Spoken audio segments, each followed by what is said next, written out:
안녕하세요. 저는 30대 직장인입니다.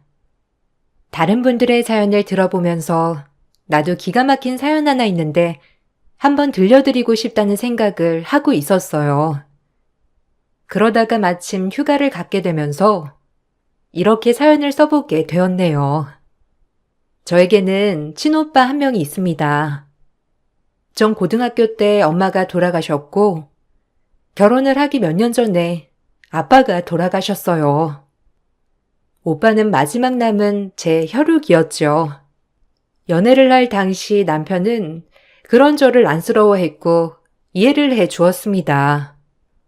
처음 시댁에 인사를 가기 전에 조금 걱정을 했지만 남편은 자신의 부모님은 그런 분들이 아니라며 안심을 시켜주었어요.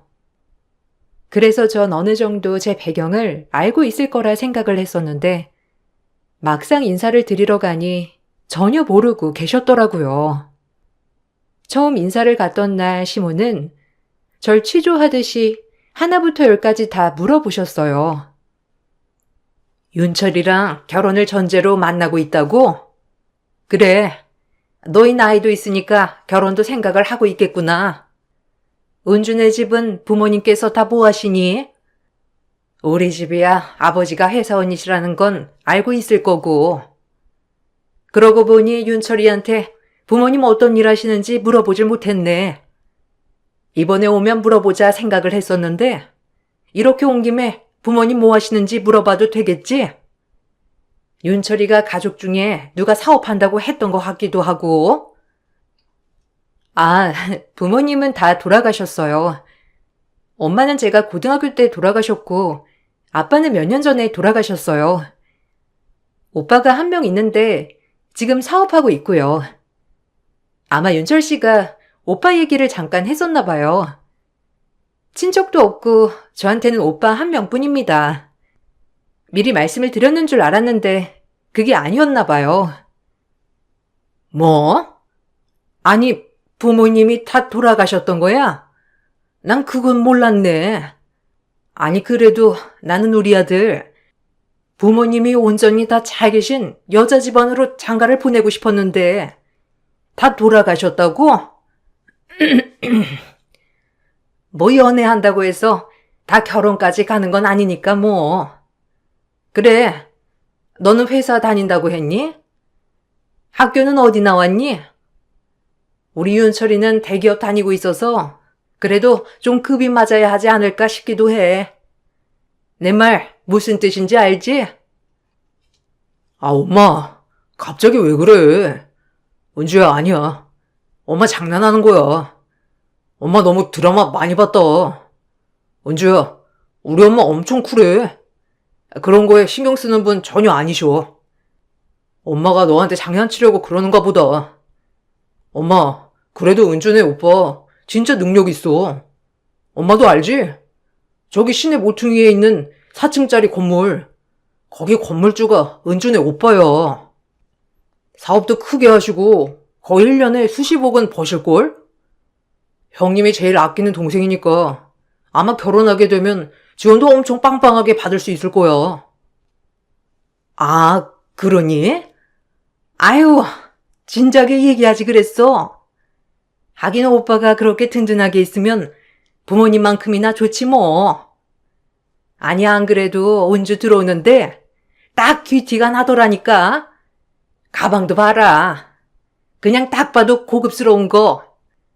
그래, 오빠는 사업을 크게 하시는가 봐. 몇 살이셔? 결혼은 하셨고? 미혼이시면 그럼 은주가 딱 한 명 있는 핏줄이겠네. 아유, 너무 딱 좋다. 남매가 오손도손 친하게 지내는 거 난 너무 좋게 보이더라. 정환하게 맞이해 주셨던 시모는 제가 친정부모님이 모두 돌아가셨다고 하자마자 얼굴색이 싹 변했습니다. 거기에 오빠까지 있다고 하니 저에게 급을 운운하면서 상처를 주셨죠. 그런데 남편이 분위기를 풀어보고자 친오빠의 능력에 대해서 말을 하니까 그제야 시모는 얼굴빛이 밝아졌어요. 그러면서 저를 보고 복덩이라고 하며 더 잘해주셨죠. 그 찰나의 순간 동안 전 수만 가지를 생각을 했습니다. 부모님이 모두 돌아가셨을 때와 오빠가 능력 있고 지원을 많이 해줄 것이라는 말을 했을 때의 시모의 표정 차이가 극명하게 갈렸기 때문이었어요.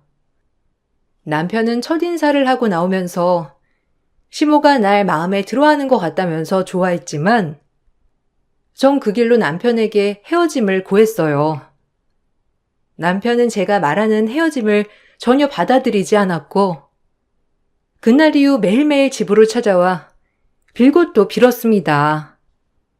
거기다가 친하게 지냈던 오빠에게도 찾아가서 저와 헤어질 수 없다면서 도와달라고 빌기도 했죠. 전 그런 상황에서도 받아주지 않았어요. 그런데 어느 날 시모가 절 찾아왔더라고요. 만나지 않으려고 버티다 어쩔 수 없이 만나게 되었는데 시모는 저에게 눈물을 흘리며 미안하다고 했습니다. 어머 은주야, 나는 네가 그렇게 상처를 받았을 거라 생각조차 못했어. 사실 전에는 부모님이 온전히 다 있는 집안에서 자란 아이들이 더 건강하고 밝을 거란 생각을 했었거든. 근데 살아보니까 딱히 그런 건 아니더라고. 그냥 내 옛날 생각을 말한다는 게 너한테는 마음의 상처가 됐구나. 정말 미안하다. 내가 그러려고 말한 건 아니었는데 용서해 주겠니? 윤철이가 네가 헤어지자고 했다면서 요즘 통 밥도 안 먹고 집에도 안 들어와. 나 때문인 것 같아서 마음이 너무 무거워서 이렇게 찾아오게 되었어. 아닙니다. 안 그래도 결혼하기 전에 윤철 씨에게 저희 집 사정 미리 말씀드리라고 했었는데 아마 중간에 윤철 씨도 고민이 있었겠죠. 그래서 아마 말도 못 꺼내고 절 데리고 갔던 것 같습니다. 그렇게 생각을 해보면 저희가 지금은 좋은 사이라고 하지만 길게 본다면 지금 끝내는 게 낫다고 생각을 해요. 어차피 결혼을 위해서 다른 사람들도 만나봐야 하고 더 시간을 길게 끌 이유는 없을 것 같네요. 윤철 씨와는 헤어지겠습니다. 은주야, 내가 정말 미안해. 내가 그냥 철없이 한 말이었는데 너에게 상처가 될 거라 생각조차 못했어. 난 애초에 네가 우리 집에 들어오자마자 내 며느리구나 하는 느낌이 왔단다. 그때는 내가 컨디션도 좋지 않았고 갑작스럽게 널 만나게 되면서 당황해 그런 거야. 그렇지만 난 네가 정말 마음에 들어. 내 말이 상처가 되어서 너무나 미안하다. 하지만 그게 내 진심은 아니었어. 괜찮습니다. 사람마다 생각이 다를 수 있으니까 저는 인정할 수 있어요. 그렇지만 저희도 나이가 있으니 더 이상 연애를 한다고 해서 좋을 건 없을 것 같아요. 어머님께서 원하시는 며느리감도 아닌 것 같고요. 이쯤에서 그만하는 게 나을 것 같습니다. 어머머머, 은주야. 내가 정말 미안해. 나 반대를 한 적 없어. 우리 애도 너를 너무 좋아하고 결혼하고 싶어 하는데 한 번만 기회를 주면 안 되겠니? 애가 헤어지기 싫어서 밥도 안 먹고 살이 쏙 빠졌어. 아니다. 결혼은 하지 않더라도 나 때문이라면 나 신경 쓸 필요 없고 그냥 다시 만나줘. 내가 이렇게 부탁하마. 제발 한 번만 우리 윤철이 만나서 얘기 좀 들어줘. 그렇게 찾아온 시모는 저의 손을 꼭 잡으면서 눈물을 흘리며 사과를 하셨습니다. 마음이 약해지던 찰나에 매일매일 찾아오던 남편이 점점 야여가는 모습을 보게 되었고 전 더 마음이 약해졌습니다. 남편은 결혼은 하지 않아도 좋으니 연애만이라도 하자며 애원을 했고 전 그런 남편을 받아줬어요. 그렇게 저희는 1년여의 연애를 하고 나서 결혼을 결심하게 되었습니다. 연애를 하는 동안에 시모와는 거의 만나지 않았죠. 그래서 시모에 대한 기억도 점점 잊혔던 것 같아요. 결혼을 결심하고 상견례를 하게 되었을 때 오빠는 저를 위해서 모든 상견례 자리를 준비해 주었습니다. 고급 한정식집에 예약해 초대를 했고 식사 비용도 다 냈죠. 거기다가 결혼 선물로 집을 줄 거라며 이야기를 하자 시댁 식구들은 모두 너무나 좋아했어요. 지금 살고 있는 집을 저희 신혼집으로 쓸 수 있고 오빠는 사무실로 가겠다고 한 것이죠. 전 그런 오빠의 말이 고맙기도 했지만 마음이 아팠어요.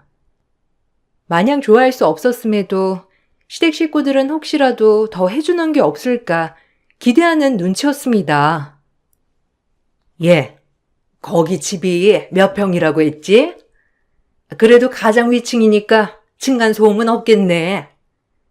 안 그래도 요새 집 구하기 어렵다고 하더니만 그래도 사돈께서 좀 더 신경 쓰셔서 신축으로 주시면 더 좋았겠지만 에이, 그래도 뭐 이 정도면 나쁘지 않지. 은주는 좋은 오빠 둬서 좋겠네. 부모님께서 보시면 엄청 뿌듯해 하시겠다. 어차피 사돈이 쓰던 가구나 가전들은 다 놓고 갈 거 아니야? 네?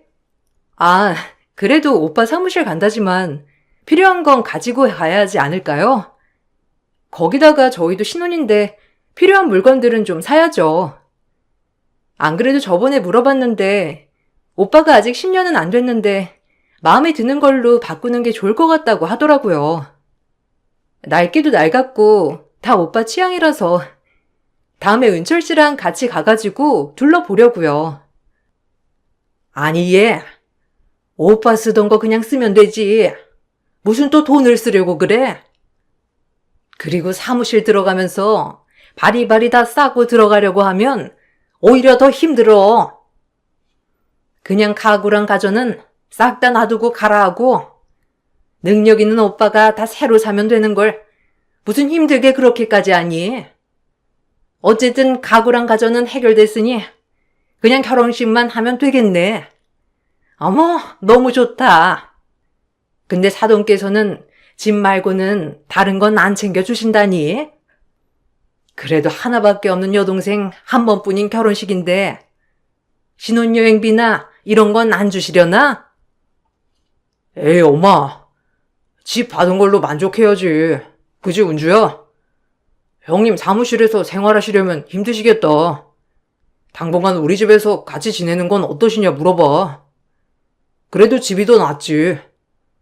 나야 뭐 상관없는데 형님은 불편하시려나? 그래도 형님은 능력 있으시니 사무실 가시더라도 금방 집 구해서 좋은 집으로 이사 가실 수 있을 거야. 그래. 너희는 너희 결혼식이나 신경 써. 뭔가 방도가 있으니까 나가셨겠지.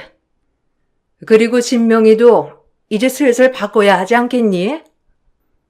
근데 아무리 세상이 바뀌었다고 하지만 이런 큰 건 보통 남자가 이름을 앞에 쓰는데 말이야.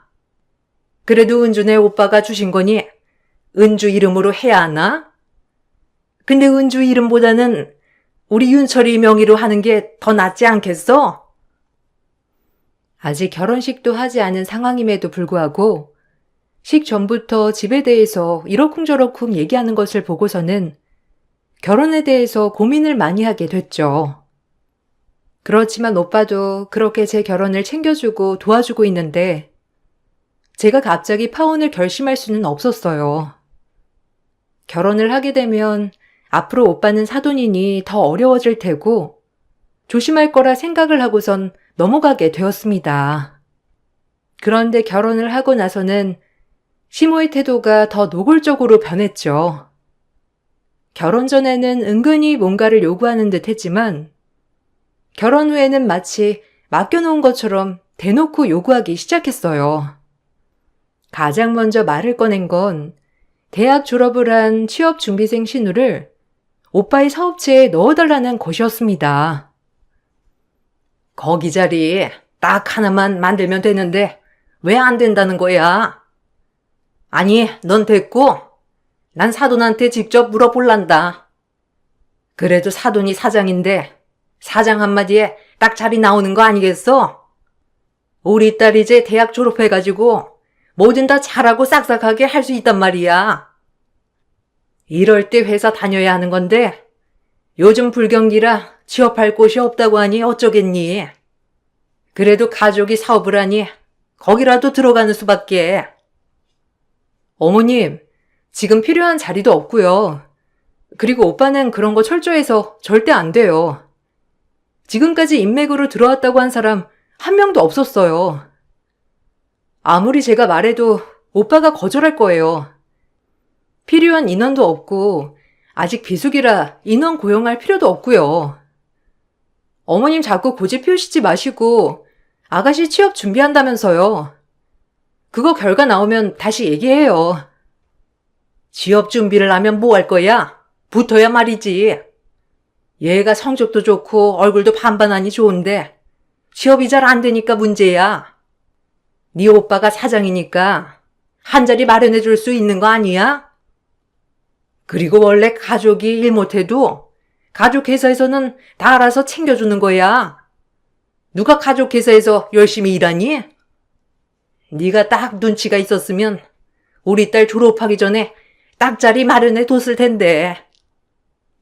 어머님, 취업은 그렇게 인맥으로 하는 거 아니에요. 이건 아가씨도 무시하는 거예요. 아가씨가 취업하고 싶은 것도 있겠죠. 다음에 혹시라도 공고 뜨면 아가씨한테 넣어보라고 말해볼게요. 근데 아가씨가 원하는 직종도 아니고 일도 전혀 다른데 별로 원하지도 않을 거예요. 저한테 말씀하셔도 소용없으니 그만 말씀하시고 오빠도 그만 찾아가세요. 시모는 신우 자리를 주라면서 저뿐만 아니라 직접 오빠를 찾아가서 부탁을 하기도 했습니다. 이런 소식이 들려오면서 전 오빠에게 미안하기도 하고 이런 시모를 막아주지 않는 남편이 원망스럽기도 했어요. 남편에게 말을 해봤자 남편은 엄마가 좋은 뜻에서 하는 말이고 부탁인데 어떻게 말리냐며 강 건너 불구경을 하는 듯 했습니다. 처음에는 단순히 일자리를 달라며 고집을 피우시던 것에서 어느 날부터인가 다른 것들도 무작정 요구하시기 시작하셨습니다. 그 시작은 친정오빠 사업장이 이전을 하게 되었는데 그 건물을 전체 구입을 했다는 사실을 알게 되면서부터였어요. 사무실 위쪽으로는 거주시설이 있었는데 그걸 아시고서는 자꾸만 이사를 가야 되겠다며 저희에게 계속해서 말을 꺼내셨죠. 제가 알면서도 모른 척하니 아예 직접적으로 친정오빠 건물에 대해서도 말을 하시더라고요. 예, 우리 집이 너무 낡지 않았니? 안 그래도 이번에 이사를 가야 하나 싶더라고. 외풍도 많이 들고 그렇다고 해서 세시도 새로 싹 다 갈기에는 비용도 장난 아니고 말이야. 그래서 말인데 우리 이 집 팔고 다른 곳으로 이사를 가볼까 싶어가지고 아들도 나가고 딸도 이제 좀 있으면 결혼해서 나갈 텐데 남편이랑 나랑 둘이서 이런 허름한 집에서 계속 살면 너무 초라하지 않겠니? 며느리 너는 어떻게 생각하니? 뭐 이사를 가신다고 하면 어디로 가시려고요? 저번에 어머님 귀촌하고 싶다고 하셨는데 시골로 내려가서 살고 싶어서 말씀하시는 거예요? 아버님 은퇴하시면 귀촌하시고 싶다고 하셨잖아요. 이 집 정리해서 내려가시고 싶다고 하셨으니까 그때 말씀하신 거 하시려고요? 아니. 내가 귀촌을 하고 싶은 게 아니고 생각해보니까 도시만한 곳이 어디 있니? 시골 가면 할 것도 없고 농사 지으려면 체력이라도 있어야 하는데 내가 체력이 있어야 말이지. 시골은 안 가고 그냥 여기 동네에서 살아야지 어떻게 하겠어? 아니 내가 물어보고 싶은 건 말이야. 그니 친정오빠 건물 있잖아. 거기 맨 위층이 가정집 아니니? 거기 세입자가 아직 안 들어왔다고 하던데 세입자 못 구하면 계속 빈집이잖아. 그러면 빈집이 오래 두면 금방 망가진다고 하더라. 사람 온기가 들어가는 게 더 낫지 않겠니? 우리가 이제 거기 들어가가지고 생활하면서 남편은 건물 관리하고 나는 청소하고 그러면 딱이잖아. 네? 갑자기 오빠 건물은 왜? 어머님, 근데 그건 어떻게 아셨어요?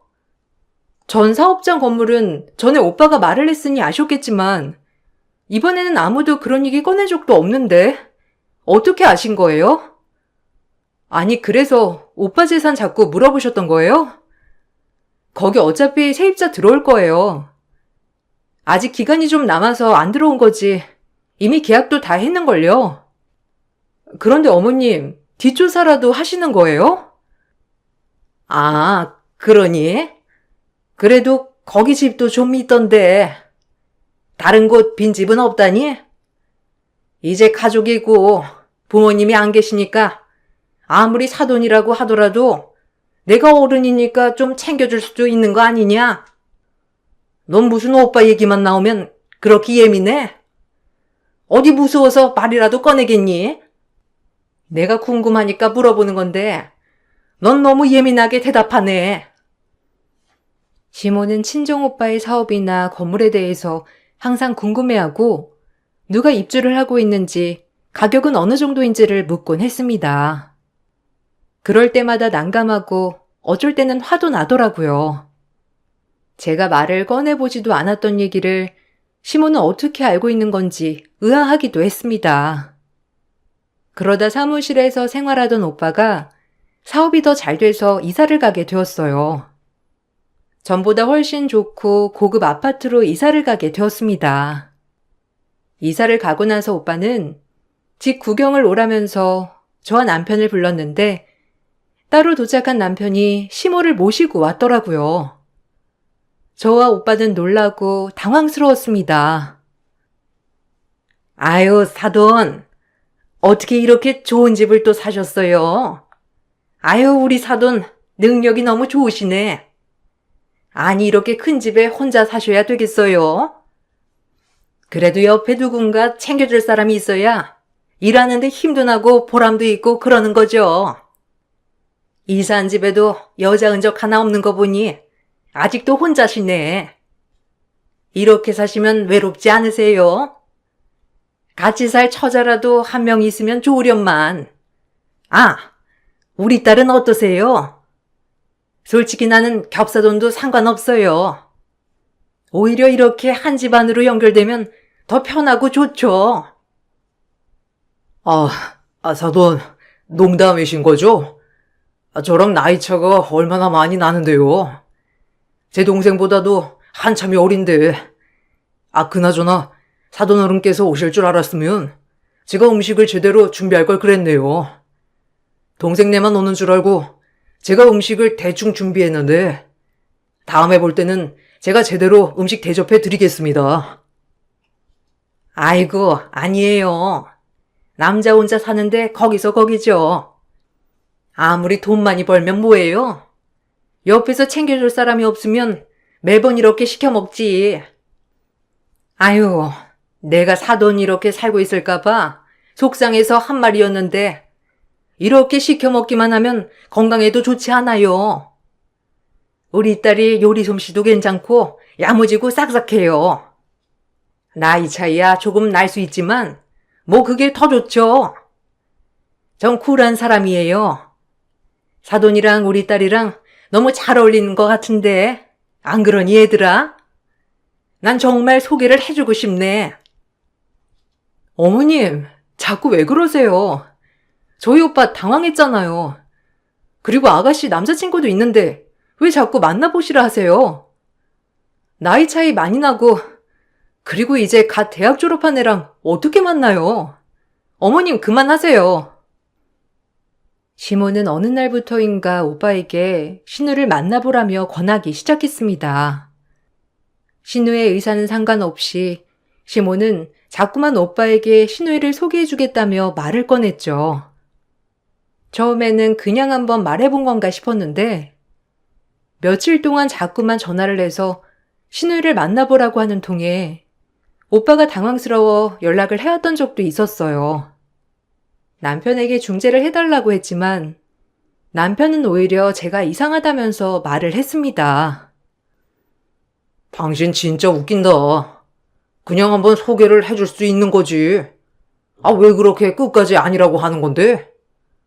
자꾸 당신이 자르니까 내가 더 나서지 못하겠어. 솔직히 형님, 요즘 외로워하시잖아. 당신이 자꾸만 이렇게 중간에서 잘라버리면 형님 여자 한 번 못 만나고 혼자 사실 수밖에 없는 거야. 좀 중간에서 나서지 말고 가만히 있어.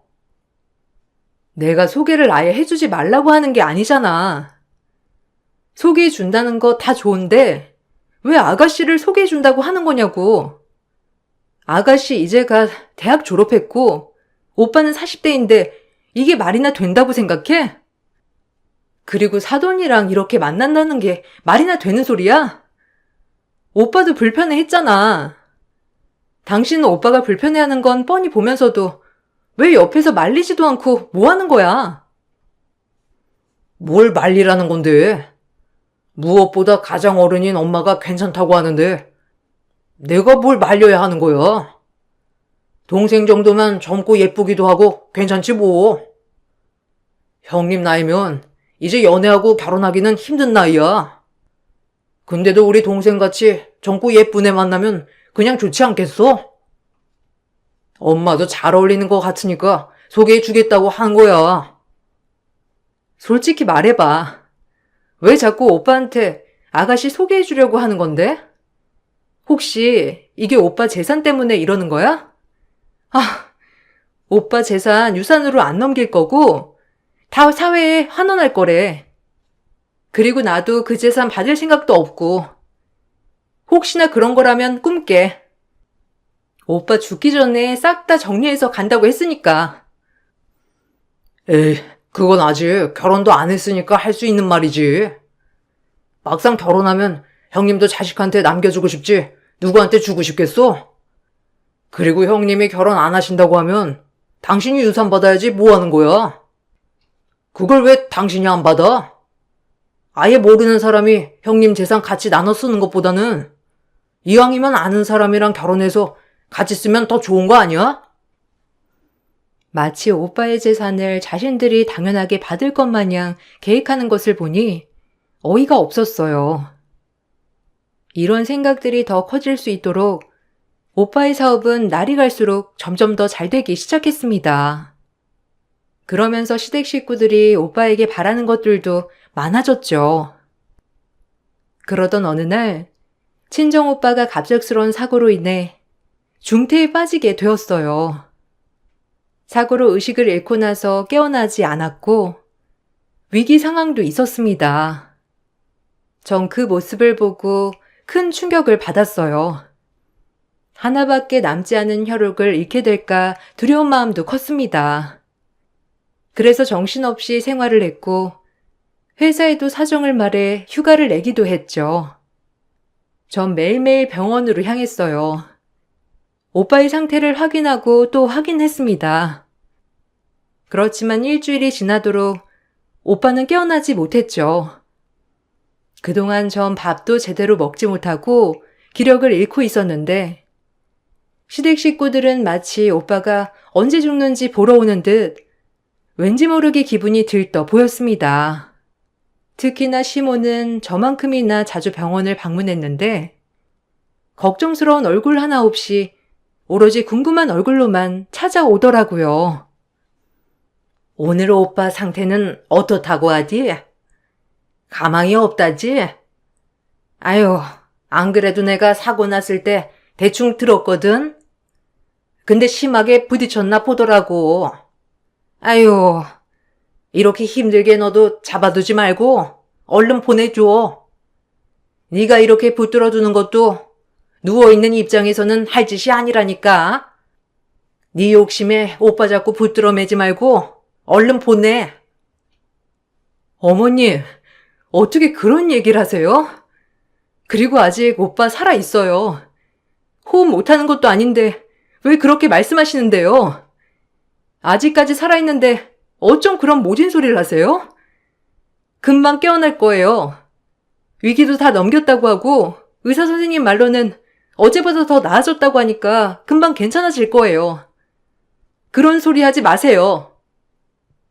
그래도 그렇게 심하게 사고가 났는데 이렇게 하다가 갈 확률이 좀 높지 않니? 내가 그래서 생각하고 있는 게 있는데, 그니 오빠 차 키랑 집 키 좀 줘봐. 어차피 주인 없이 마냥 놀고 있는 거 아니냐?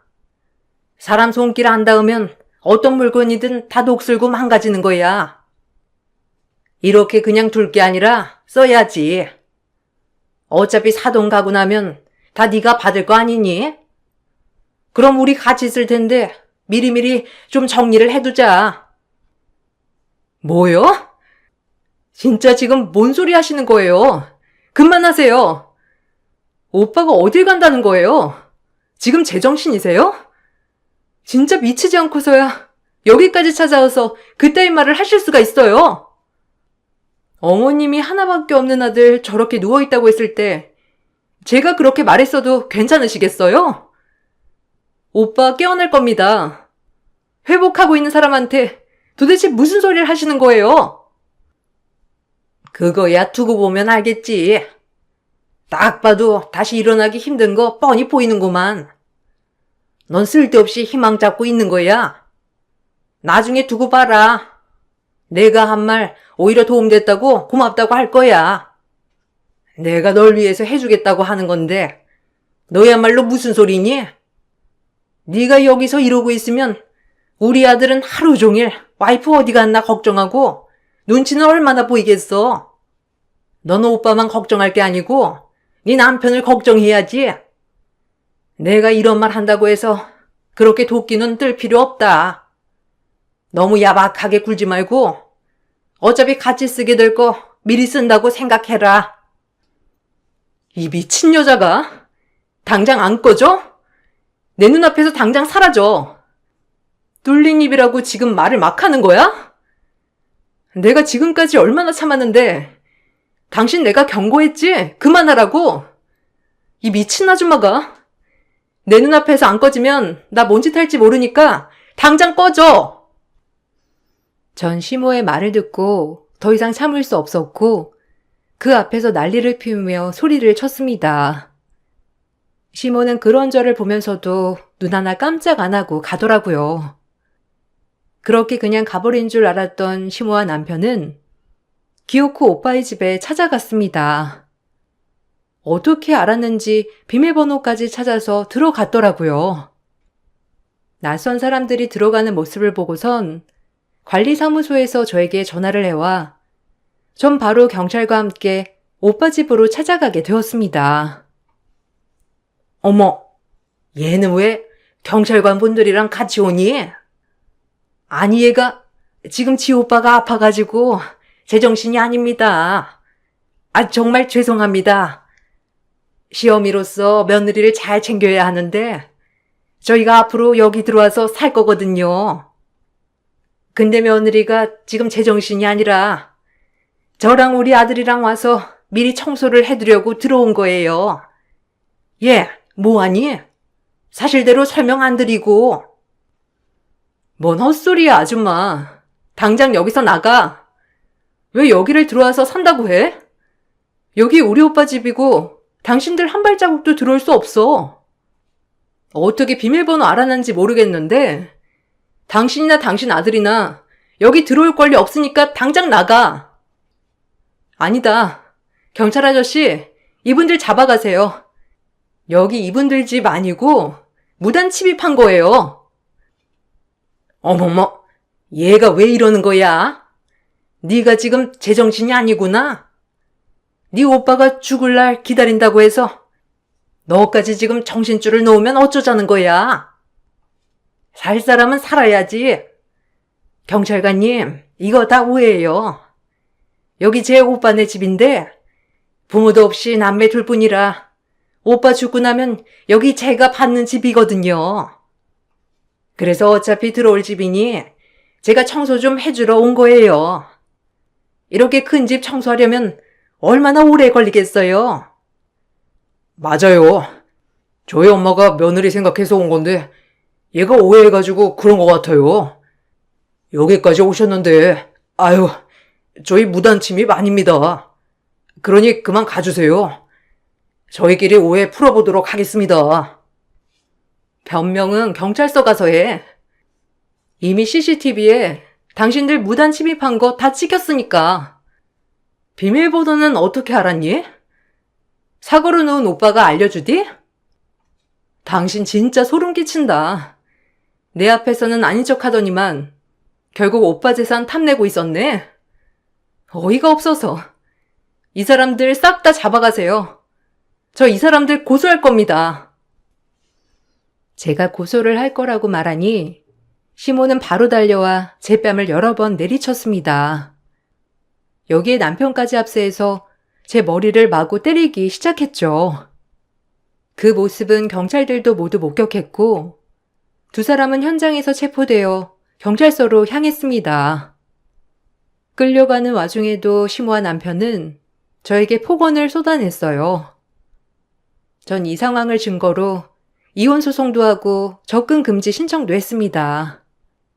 남편은 억울하다며 끝까지 항소했지만 무단 침입에 폭행까지 모든 처벌을 받게 되면서 이혼을 하게 되었어요.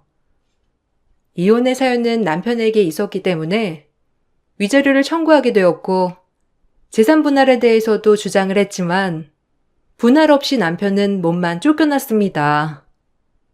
전 여기에서 끝내지 않고 보험 관련 일을 하고 있는 남편의 고객들 중 말하기 좋아하는 사람을 만나 이혼을 하게 된 이유를 상담하는 척 말하게 됐죠. 그동안 뻔뻔하게 오빠의 재산을 노렸던 것들이 남편 주변으로 다 알려지게 되면서 고객들이 떠나가게 되었다고 하더라고요.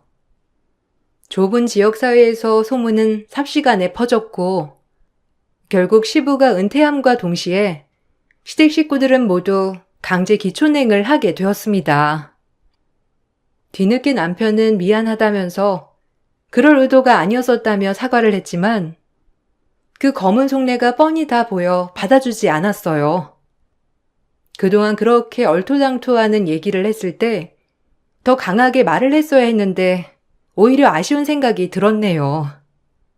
오빠는 다행히도 한 달이 되고 깨어나게 되었고 깨어난 후 그때 당시 얘기를 듣고는 저보다 더 분노를 했죠. 오빠가 있었기 때문에 더 마음을 잡고 냉정하게 마무리를 할 수 있었던 것 같아요. 저는 직장을 그만두고 오빠 사업을 옆에서 도와주고 있답니다. 요즘은 하나밖에 없는 오빠가 너무나 든든하고 좋네요. 제 사연 들어주신 분들께 정말 감사드립니다. 내 곁에 있는 가족을 소중하게 생각하시길 바랄게요. 안녕하세요. 나이 60살 넘고 이곳에 사연을 올린다는 게 참 부끄러운 일이지만 그래도 제가 얼마 전에 겪었던 충격적인 상황들을 여러분들께 알려드리고 그 사람들을 앞으로 어떻게 하면 좋을지 의견을 들어보고 싶어 사연을 신청하게 되었습니다. 아들이 결혼을 하고 잘 지내고 있는 모습을 보고 있으니 저도 마음이 놓였고 며느리의 밝은 성격도 상당히 보기 좋았죠. 며느리한테는 시집살이 같은 거 시키지도 않았어요. 전화가 자주 오지 않아도 신경 쓰지 않았습니다. 무조건 아들과 며느리에게 피해주지 않으려 제가 먼저 요구한 적은 단 한 번도 없었어요. 그런데 시간이 지날수록 며느리의 행동이 제 눈에 거슬리기 시작했고 결국 참다가 도저히 그냥 넘어갈 수는 없을 것 같아 조심스럽게 대화를 이어나갔어요. 보영아, 내가 너를 화장실로 부른 이유는 일단 주원이 앞에서 쓴소리하면 기분 나빠할 것 같고 그래서 단둘이 따로 대화 좀 하려고 부른 거니까 너무 기분 상해하지 말고 내 말 진지하게 받아들이면 좋을 것 같구나. 요 근래 둘이 잘 지내고 있다는 건 누가 봐도 알 수 있지만 지금 이 자리는 서로 조심해야 되는 거 보영이 너도 잘 알고 있지? 기분 좋게 외식하는 자리라곤 하지만 그래도 시부모가 앞에서 보고 있는데 어느 정도 조심하는 모습을 보여줘야 하는 게 당연한 거잖아. 그런데 방금 한 행동은 시부모에게 욕하는 거랑 다를 게 뭐 있지? 친할수록 서로 조심해야 되는 건데 어떻게 내가 보고 있는 면전 앞에서 주원이를 욕하면 되겠니? 마음에 들지 않는 단점들만 계속해서 얘기하면 그래도 최선을 다해 키워서 보영이 너한테 장가 보낸 우리 입장이 뭐가 되겠어? 나이도 얼마 안 먹었는데 귀가 먹었는지 불러도 대답도 없고 시키는 대로 빨리빨리 처리해주지 않아 반품하겠다는 말을 하면 그걸 듣고 있던 내가 웃어주길 바라는 건 아니지? 어머님, 제가 틀린 말 한 건 아니잖아요.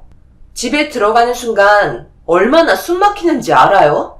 저도 똑같이 일하는데 집에서도 뭐든지 공평해야 되는 거 아닌가요? 저는 여자니까 그이가 조금이라도 더 움직여줘야 하는 건 당연하잖아요. 집안일 하나 제대로 못하는데 불만을 털어놓을 수도 있는 거죠. 그거 가지고 지금 화장실까지 불러서 이런 식으로 분위기 만드셔야 되는 거예요? 그전에도 그냥 넘어가셨으면 지금도 그냥 넘어가 주세요. 어머님이 이런 식으로 해결하시려 해봤자 오히려 역효과인 거 잘 아실 텐데요. 오늘 일은 그냥 넘어갈 테니 어머님께서도 너무 예민하게 받아들이지 않으셨으면 좋겠어요. 며느리와 처음으로 나눈 진지한 대화에서 말도 안 되는 일이 벌어져 당황한 나머지 할 말을 잃게 만들었어요. 며느리는 고개를 빳빳이 들고 기분 나쁘다는 듯 저를 한번 흘겨보더니 자리로 돌아갔습니다. 제가 생각했던 건 고개를 숙이고 앞으로 말 조심하겠다며 자신의 잘못을 인정할 줄 알았는데 정반대의 태도를 보인 며느리의 진짜 모습은 이 결혼이 잘못됐다는 걸 확신시켜주는 상황이었어요. 서로가 너무 편해서 막말이 오고 갔다 해도 어른이 앞에 있는데 제 아들을 험담하며 깎아내리는 건 저와 남편을 욕하는 거나 다름없었죠. 이건 아니다 싶었고 예의라곤 찾아볼 수 없는 태도를 보고도 그냥 넘어가는 건 며느리의 행동이 잘한 거라고 인정하는 거기 때문에 확실하게 짚고 넘어가야만 했어요. 결국 분노한 상태로 화장실에서 나온 순간 아들이 제 앞을 가로막아서며 따로 대화하기를 원했습니다. 엄마, 잠시 진정 좀 하고 제 말 좀 들어보세요. 방금 보영이한테 얘기 들었어요. 엄마가 이렇게 나오시면 분위기만 안 좋아지니까 제 손에서 잘 마무리하도록 할게요. 그러니 열 좀 가라앉히세요. 원래 성격이 좀 솔직한 편이라 남들이 봤을 때 당황스러울지도 몰라요. 그래도 속마음은 그렇지 않기 때문에 제가 이렇게 온 거예요. 누구보다 보영이 성격 제가 잘 알잖아요. 그래도 그렇지. 방금 화장실에서 어떤 일이 있었는지 알아?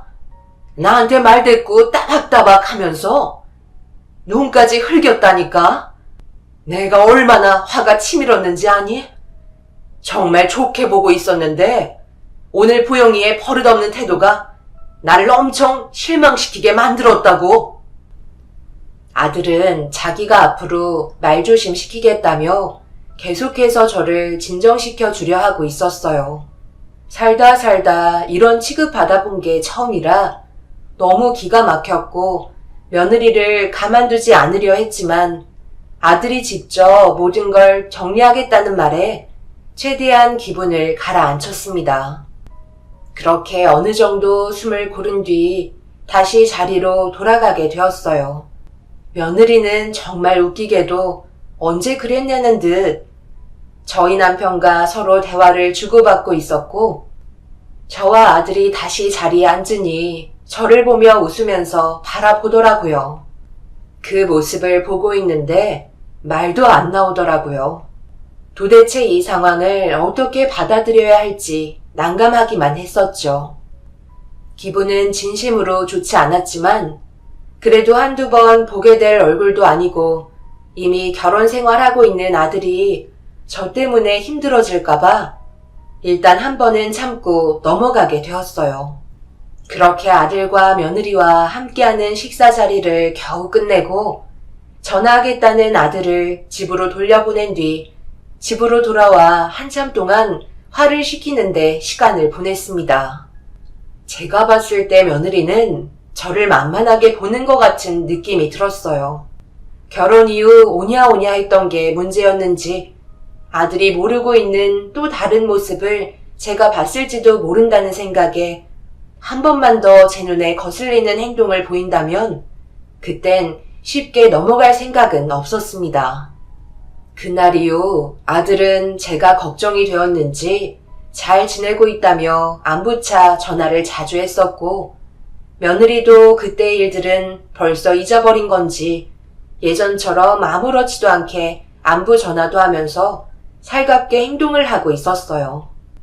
아들이 며느리의 성격은 제일 잘 알고 있으니 큰 문제가 아니면 계속 참견하는 건 부부 사이에 불화가 있을 거라 생각해 두고 보고 있었는데 어느 날 며느리에게 전화가 걸려왔어요. 어떤 이유 때문에 전화한 건지 모르겠지만 주말에 같이 외식하자는 말에 뭔가 아쉬운 소리를 하려는 것 같은 느낌이 들었고 그렇게 주말에 모두 모여 식사를 하던 도중 며느리가 입을 열었네요. 어머님, 음식은 입에 맞으세요? 제가 오늘 외식하자고 연락드린 거는 저희가 진지하게 드릴 말씀이 있어서 그런데요. 이 사람과 함께 저희 부모님 집에서 같이 살기로 결정을 했거든요. 그런데 아무 말도 안 하고 움직이면 서운해 하실까봐 오늘 이렇게 자리를 마련한 거예요. 저희 집에 사정이 좀 생겨서요. 저희 아빠가 몸이 안 좋으신 건 어머님도 알고 계시잖아요. 그런데 최근 들어 급격하게 건강이 나빠지셔서 병원에서 마음의 준비를 하는 게 좋을 것 같다고 얘기하더라고요. 얼마 남지 않은 시간 옆에서 함께 시간을 보내드리고 싶은데 저 혼자 부모님 집에 넘어가는 것보다 같이 들어가는 게 서로에게도 좋을 것 같아서 결정하게 됐거든요. 그러니 너무 서운하게 생각하지 마시고 좋게 봐주시면 마음 편히 들어갈 수 있을 것 같아요. 벌써 모든 걸 다 결정해서 통보해놓고 서운하게 생각하지 말라고 얘기하면 내가 어떻게 받아들여야 하는 거니? 그러니까 사돈댁에 너희들이 들어가서 살겠다는 거잖아. 그럼 내 입장에서 당연히 기분은 안 좋지. 내 아들이 사돈분들 눈치 보면서 처가살이 해야 되는 건데 누가 기분 좋게 보내주겠어? 그리고 사돈어른이 몸이 편찮으셔서 들어가는 거면 주원이가 부수적으로 도와주는 게 많을 텐데 아무리 마음 넓은 부모라도 지금의 상황은 반대할 수밖에 없을 것 같다.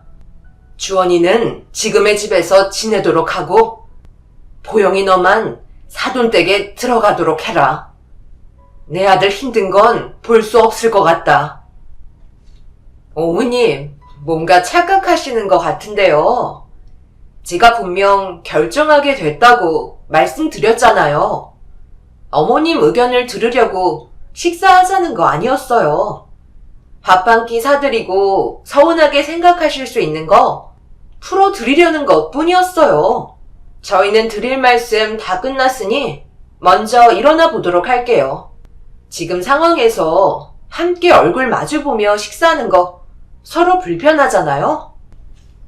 그때 뭔가 이상하다는 점을 느끼기 시작했어요. 내 앞에서 며느리가 개념 없는 행동을 하고 있는데 아들은 그걸 보면서도 아무런 말도 하지 않고 있었어요. 점점 화가 끓고 있는데 아들이 저와 대화 좀 하자며 따로 불렀고 저는 왜 이렇게까지 끌려다니면서 절절매는 아들을 이해할 수 없다고 결국 화를 내고 말았습니다. 아들은 저를 보며 난감한 표정으로 입을 열더군요. 지금은 이해 못하시겠지만 제가 이렇게까지 보영이 말을 따라주려는 건 다 이유가 있어서 그런 거예요. 도대체 무슨 일이길래 계속 끌려다니는 거야? 엄마한테 말을 해야 상황을 정리해 줄 거 아니야? 숨긴다고 해서 좋아질 거 하나 없다. 그러니까 엄마한테 전부 다 털어놓고 어려운 문제일수록 같이 해결해 가도록 하자. 주원아, 너 원래 이런 성격 아니었잖아. 요즘 들어 안색도 안 좋아지고 얼굴에 그늘밖에 안 보인다. 내가 사돈댁에 쳐들어가서 뒤집어 엎길 바라는 거니? 더 심각한 일들이 발생되기 전에 해결하도록 하자. 나는 언제나 우리 아들 편인 거 알지? 죄송해요, 엄마. 지금은 말씀드릴 수 없어요. 그저 흘러가는 대로 뒤에서 지켜봐 주셨으면 좋겠어요. 그럼 자연스럽게 제가 왜 말을 못했는지 이해하실 거예요. 지금 당장은 힘드시겠지만 저를 믿고 다시 들어가셔서 잘 지내라는 말이라도 해주세요. 아들은 제 손을 잡아주며 알 수 없는 말을 늘어놓기 시작했어요. 무언가 말하지 못할 비밀이 있는 것 같았고 지켜봐달라는 말에 저는 아들이 때 되면 모든 걸 설명해 줄 거라 믿고 기다려야만 했어요. 결국 다시 자리로 돌아와 앉은 다음 며느리가 원하는 대로 아들은 사돈댁에서 지내게 되었어요. 불안한 마음에 거의 매일 전화하면서 별일 없이 잘 지내고 있는지 물어보았어요. 그만큼 걱정하고 있다는 걸 알고 있던 아들은 호의호식한다며 저를 안심시켜 주었네요. 그런데 금방 해결될 거라고 조금만 기다려달라던 시간은 몇 달이나 흘러버려 점점 불안해지기 시작해 결국 아들과 개인적으로 만나게 되었습니다. 사돈댁에 들어간 지 벌써 3달이나 지났는데 언제까지 기다려야 되는 거야? 도대체 무슨 계획을 가지고 있는지 말해줄 수 없는 거니? 많이 답답하시죠? 아직까지 제가 원하는 단서가 밝혀진 건 없어서 조금만 더 기다려 주셔야 할 것 같아요. 그래도 엄마한테는 얘기해 줄 수 있는 거 아니야? 무작정 기다려 달라고만 하는 건 너무 가혹하잖아. 어쩔 수가 없어요. 확실한 걸 잡을 때까지 말씀드리기 곤란해요. 그리고 제가 지금 알고 있는 몇 가지는 확실한 것도 아니라 조심스러운 것도 있어요. 만약에 엄마한테 제가 알고 있는 비밀을 말씀드렸는데 일이 커지고 사실이 아니게 되면 그때는 저희 둘 다 무사하기 힘들 거예요. 그래서 확실한 증거가 제 손으로 들어오게 되면 그때 연락드릴게요. 그럼 주원이 너는 보영이를 사랑하고 있는 거니? 아니면 말하지 못하는 비밀을 밝히기 위해 이용하는 거니? 당연히 진심으로 사랑하고 있었죠. 그런데 결혼 생활하면서 알게 된 거라 저도 지금은 정신적으로 많이 힘든 상태예요. 아들의 말에 엄청난 비밀이 숨겨져 있다는 걸 알 수 있었고 곧 진실이 밝혀질 것 같다는 말에 어쩔 수 없이 기다려줄 수밖에 없었어요. 그런데 늦은 새벽 시간대에 아들에게 전화가 와서 받아보니 거친 숨을 반복해서 내쉬며 주소로 적은 문자로 와달라는 말에 남편과 함께 그곳으로 급하게 찾아갔어요. 너무 갑작스러운 상황이라 불안한 마음은 점점 더 커졌고 아들이 알려준 주소에 도착을 하니 어느 한 공원이었어요. 길을 밝혀주는 가로등은 고장이 났는지 주변은 너무 어두웠어요. 저희는 그 자리에서 조심스럽게 아들에게 다시 전화를 걸었지만 받지를 않길래 핸드폰 불빛을 의지하며 공원으로 발을 들였습니다. 인기척 하나 없는 곳에서 아들을 찾기 시작했는데 어딘가에 물소리가 들리기 시작했고 그곳을 향해 조심스럽게 걸음을 옮겼습니다. 조금씩 가까워질수록 사람의 형체가 보이면서 두려운 마음에 남편의 손을 꽉 잡고 가까이 다가간 순간 두 눈을 의심할 만큼 충격적인 광경을 목격하고 말았네요. 저희 앞에 아들이 음수대에서 목욕을 하고 있었습니다. 음수대가 고장이 난 건지 물은 쉬지 않고 뿜어져 나오고 있었고 저는 하얗게 질린 얼굴로 사람 하나 다니지 않는 폐쇄된 공원에서 뭐 하는 거냐고 물어봤어요. 아들은 그제서야 저희 쪽으로 다가와 입을 열었습니다. 여기서 도대체 뭐 하고 있는 거야? 사람 하나 다니지 않는 폐쇄된 공원이잖아. 너 설마 쫓겨난 거니? 그래서 이런 곳에서 혼자 생활하고 있었던 거야? 그냥 집으로 들어오면 되지. 굳이 여기서 지내는 이유를 설명해줘야 할 것 같은데? 많이 놀라셨죠? 여기가 마지막 음수대예요. 워낙 땀을 많이 흘려서 옷을 입고 있기에는 너무 힘이 들어 잠시 탈의한 거예요. 그리고 제가 그토록 밝히고 싶었던 증거물을 이곳에서 발견했어요. 그런데 이걸 보여드리기 전에 먼저 저랑 약속 하나 해요. 절대로 쓰러지지 마세요. 저도 모든 게 사실이 아닐 거라고 믿고 싶었는데 결국 이런 증거물이 나오고 말았네요. 이건 뭐야? 어떻게 이 물건이 여기에서 나온 거지? 여보, 이거 봐봐. 전부 다 우리가 알고 있는 물건이잖아? 말도 안 돼. 주원아, 지금 내 두 눈으로 본 게 사실인 거야? 네가 왜 쓰러지지 말라고 했는지 이제야 이해가 된다. 그런데 잠깐만. 도대체 이 물건을 어떻게 사돈 집안이 알고 있는 거야? 설마 고의적인 사고로 이 물건을 숨겼다는 거야? 네, 맞아요. 엄마가 생각하고 계신 것처럼 자신들의 범행을 숨기기 위해 이 물건을 여기에 묻어두고 그동안 아무렇지도 않은 척 떵떵거리며 살고 있었어요. 그리고 지금까지 진실을 밝히기 위해 끊임없는 노력을 해왔고 여기까지 올 수 있었네요. 외할아버지께서 사고로 갑작스럽게 세상을 떠나셨던 게 아니라 전부 저 사람들이 고의적으로 이런 상황을 만들었던 거예요. 아들은 결혼을 하고 지내고 있던 도중 사돈댁에서 모두가 함께 모여 저녁 식사를 하고 있었는데 보영이의 친할아버님께서 죄책감 때문에 눈물을 흘리셨고 알 수 없는 말을 꺼내기 시작하시자 사돈어른이 어르신을 데리고 방으로 들어가게 되면서 의문을 품기 시작했다고 해요. 그런데 사돈어른과 어르신의 건강 상태가 좋지 않다 보니 며느리가 처가에서 지내고 싶다는 말에 기회를 놓치지 않고 들어가게 된 거였어요. 사람이 갈 때가 되면 자신이 저지른 과거의 행동에 대해 후회를 한다고 하잖아요.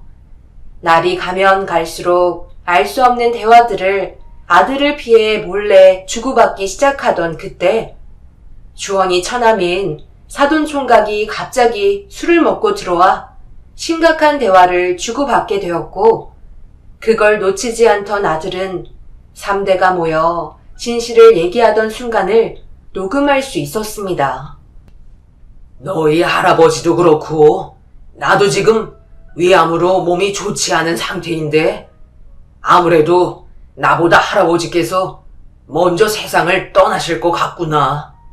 그런데 최근 들어 그때의 일을 계속해서 입 밖으로 꺼내시는데 우리가 숨겨놨던 그 장소가 너무 불안하다고 생각하시나 봐.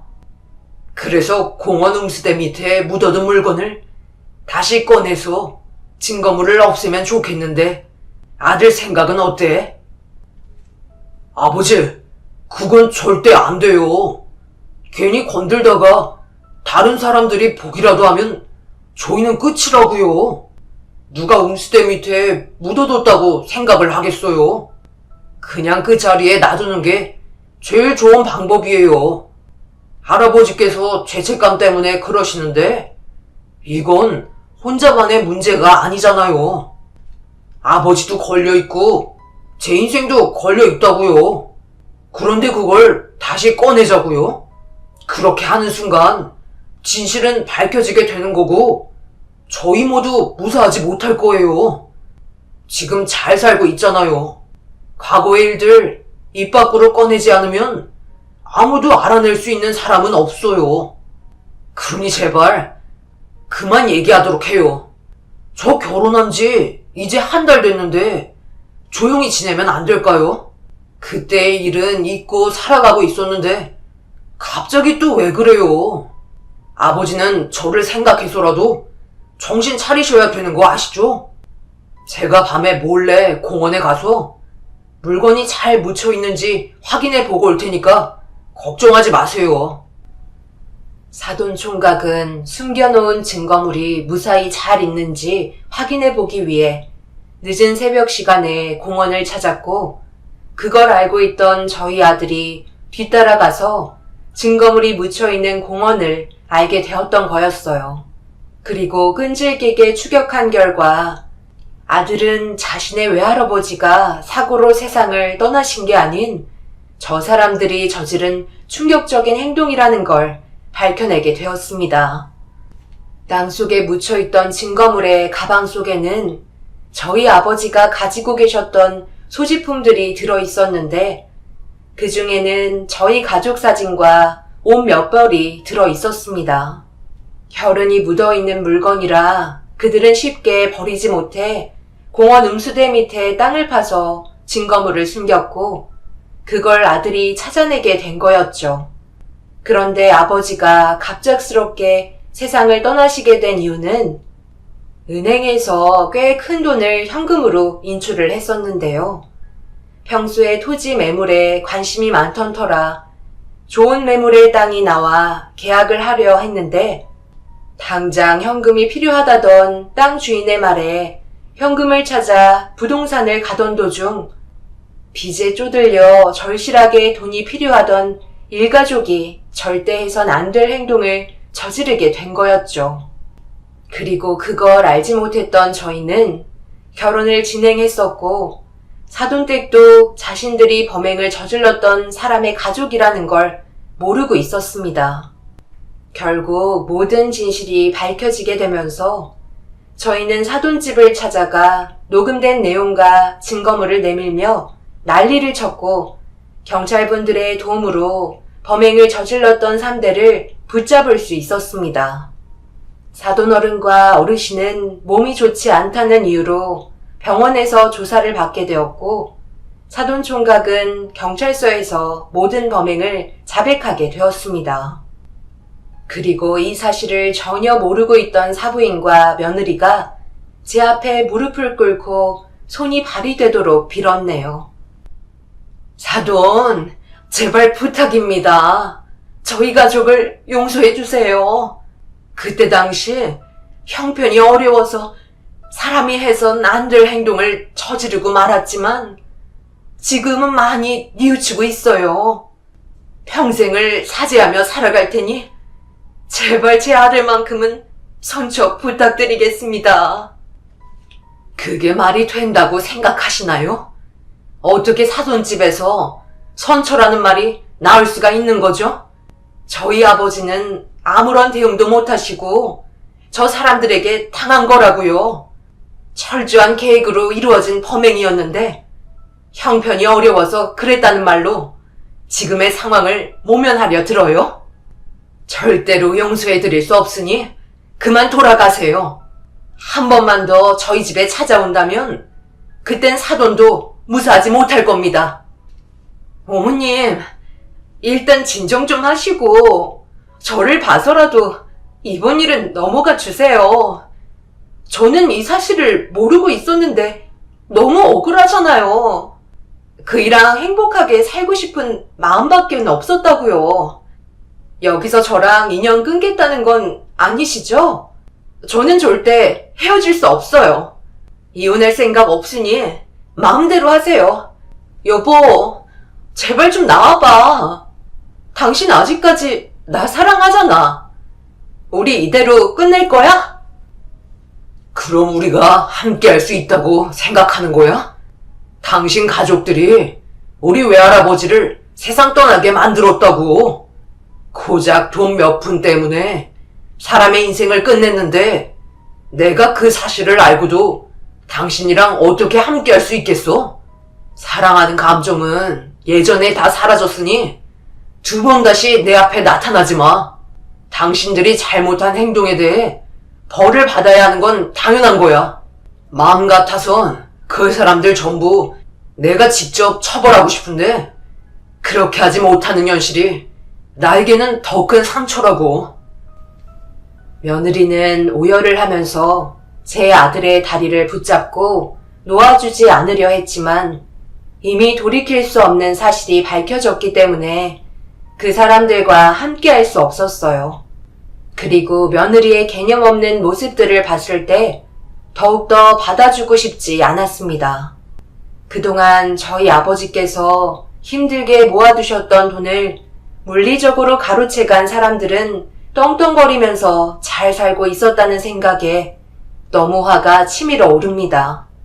결국 사돈 어르신은 당신이 저지른 잘못에 대한 죄책감 때문인지 심장마비로 세상을 떠나게 되셨고, 사돈 어른도 결국 몸 전체에 전이 된 암으로 인해 어르신의 뒤를 따라가게 되었네요. 그리고 사돈 총각은 계획적인 범행과 증거물 인멸로 인한 죄질이 무거워 징역 20년을 선고받았습니다. 그렇게 모든 상황이 정리가 되는 듯 했고 아들과 며느리의 이혼 절차도 진행이 되고 있었는데 또다시 찾아온 며느리는 분노를 삼키지 못하고 현관문을 두드리기 시작했어요. 이 늦은 시간에 무슨 행패야? 경찰에 신고하기 전에 빨리 돌아가지 못해? 더 이상 엮이지 않았으면 좋겠다고 얘기했었는데. 어머님, 저는 절대 그이랑 이혼하지 않을 테니까 그런 줄 아세요. 제가 누구 좋으라고 이혼해 주겠어요? 오늘부터 어머님 댁에서 함께 지내려고 짐까지 챙겨왔어요. 우리 집 어머님 때문에 망했잖아요. 저는 별개로 봐주셔야죠.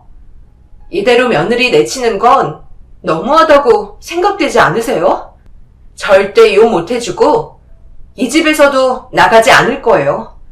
길바닥에 나앉기 싫다고요. 저희 엄마 지금 정신줄 놓으셔서 아무것도 못하고 계세요. 한순간에 집안이 몰락했는데 의지할 데가 여기밖에 없잖아요. 저를 이상하게 생각하셔도 어쩔 수 없을 것 같아요. 아직 이혼 전이고 저는 받아줄 수 없으니 좋던 싫던 며느리로 데리고 살아주세요. 저 말고 다른 여자 만나는 거 제가 원하지 않는다고요. 정말 최악의 끝을 보여주는구나. 어떻게 너는 혼자만 생각하는 거야? 우리 가족의 아픔은 전혀 보이지 않니? 지금 주원이는 정신적인 고통 때문에 결국 알아 누워버렸다고. 주원이가 외할아버지와 함께한 추억이 얼마나 많았는데 준비도 되지 않은 상태에서 떠나보내야만 했던 아픔을 네가 알기나 해? 별개라고? 피가 거짓말을 못하는데 어디서 우리 집안에 들러붙으려는 거야? 내 아들이 이성을 잃기 전에 당장 내 앞에서 사라지거라. 그렇지 않으면 내가 너를 가만두지 않아. 마음대로 하세요. 저는 이 자리에서 한 발자국도 꿈쩍하지 않을 테니까. 어머님, 저도 호락호락하지 않아요.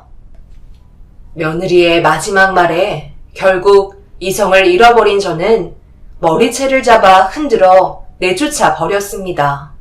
아들은 뒤에서 모든 걸 지켜보더니 개념 없이 행동하던 며느리의 뺨에 손을 올려붙였고 두 번 다시 나타나지 말라며 분노한 눈빛을 보여주자 그 자리에서 주저앉아 오열하기 시작했어요.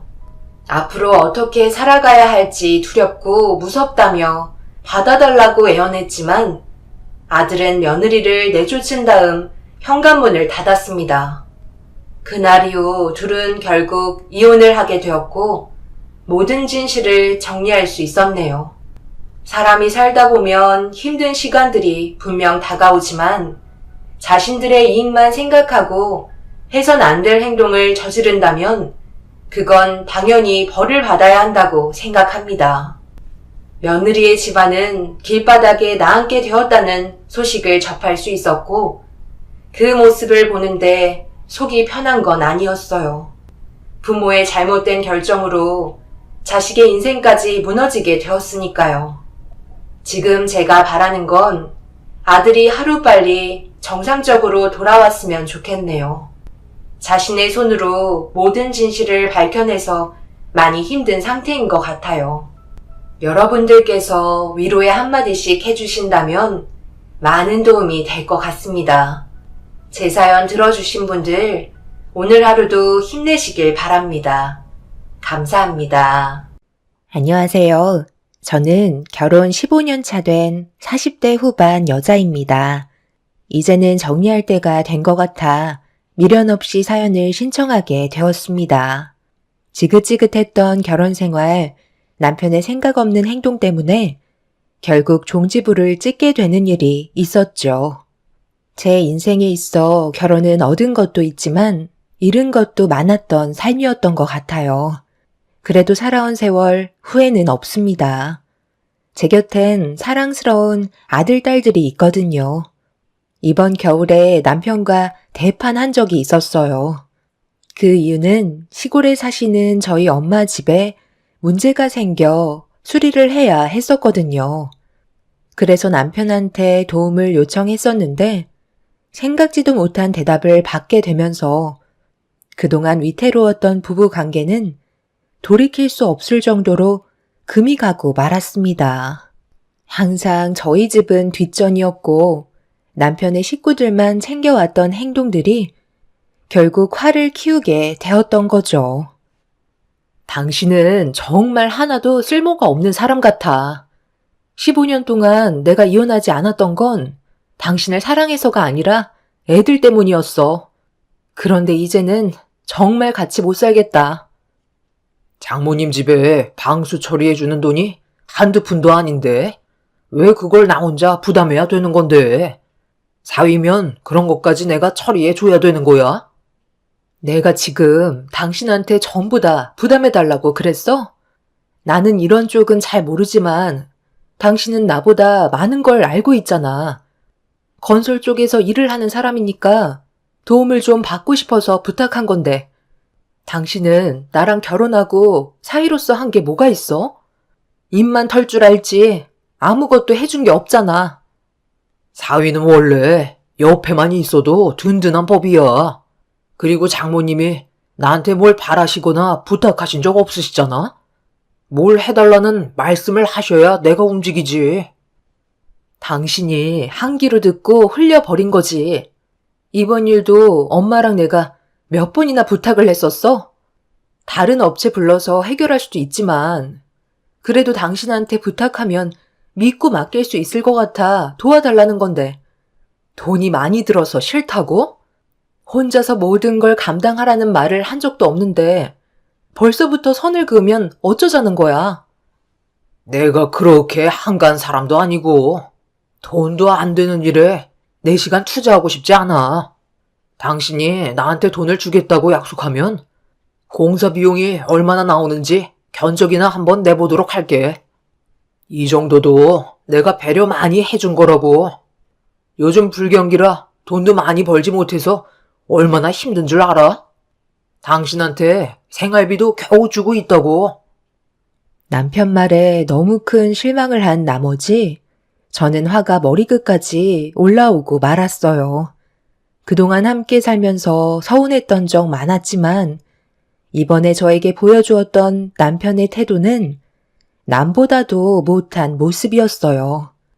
건설업에 일을 하고 있어서 큰 공사 한번 들어오면 상당히 많은 돈을 번다는 것도 알고 있는데 돈이 없다는 말에 어이가 없어 웃음밖에 안 나오더라고요. 공사 일정이 빽빽하게 잡혀 있는 걸 모르는 것도 아닌데 불경기라 돈을 벌지 못한다는 남편의 거짓은 더 이상 함께 살기는 힘들 것 같다는 확신이 들게 만들었습니다.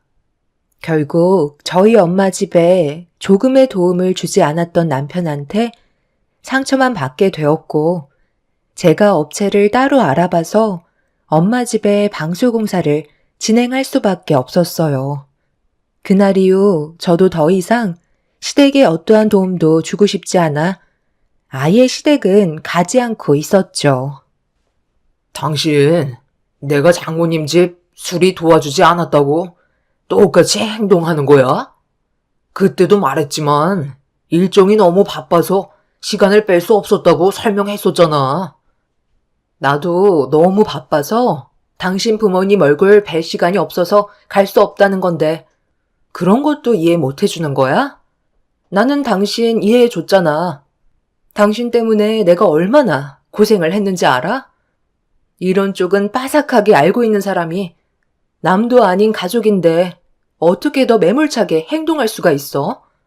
우리 집이랑 먼 거리도 아니고 가까운 거리인데 조금의 관심조차 주고 싶지 않아서 이런저런 핑계대는 그런 모습들이 나한테 얼마나 큰 상처를 줬는지 알아? 나는 그래도 당신이랑 결혼을 하고 며느리로서 시부모님께 최선을 다해 노력했는데 결국 돌아오는 건 아무것도 없다는 걸 확실하게 알았기 때문에 더 이상 나도 시부모님께 관심을 아예 끊어버리려고. 그게 맞는 것 같아. 잘하는 모습 보여주면 내가 하는 만큼은 아니더라도 정말 필요할 때 도와줄 수 있을 줄 알았는데 그건 내 착각이었던 거지. 당신은 원래 그런 사람이었어. 남보다 못한 존재인데 우리가 뭘 얻기 위해 함께 살아가야 하는 거지? 아이들도 어느 정도 컸으니까 우리 그만 시간 끌고 각자 갈 길 가자. 그게 서로에게 더 이상 상처 주지 않는 현명한 방법 같아. 이런 일들을 계속해서 반복하고 싶지 않으니까 이제 이혼하자. 이혼이 무슨 애들 장난이냐? 꼴랑 그거 하나 안 도와줬다고? 지금 이 난리를 피우는 거야? 우리 부모님 성격 몰라서 그래? 당신이 이런 식으로 나오면 문제를 더 키우는 거라고. 업체 불러서 잘 해결받다며. 그럼 된 거잖아. 나도 도움을 주고 싶었지. 그런데 돈도 문제지만 시간이 정말 없었다니까. 나중에 도와줄 수 있는 게 또 있을 거 아니야. 그때 해결해주면 되는 거잖아. 우리 너무 극단적인 상황까지 몰아가지 말고 좋게 끝내자. 다음엔 내가 잘한다니까. 당신의 그 거짓말에 속아 15년을 살아왔어. 더 이상 속지 않을 거야. 이혼 준비하고 각자 갈 길 가는 게 좋을 것 같아. 나는 할 말 없으니까 시부모님 챙기는 건 당신이 알아서 해. 이번 주에 꼭 오라고 전화까지 주셨지만 가봤자 표정만 안 좋을 거고 괜히 싫은 말 듣고 싶지 않으니까 우리 관계 하루빨리 정리하자. 남편은 억울하다며 제가 도움을 요청했을 때 아무것도 해줄 수 없을 만큼 바빴다고 어이없는 말을 늘어놓았어요. 도와달라는 말을 했을 때 싫은 티 팍팍 내면서 핑계만 늘어놓은 사람이 제가 시댁에 가지도 않고 이혼하자는 말까지 나오자 그제서야 상황 파악이 됐는지 수습하려고 저한테 매달리려 하길래 방으로 들어와 문을 잠가 버리고 말았습니다. 그렇게 한참 동안 문 하나를 두고 대화를 주고받고 있었지만 해결되는 건 아무것도 없었고 결국 남편은 혼자서 시댁을 가야만 했죠.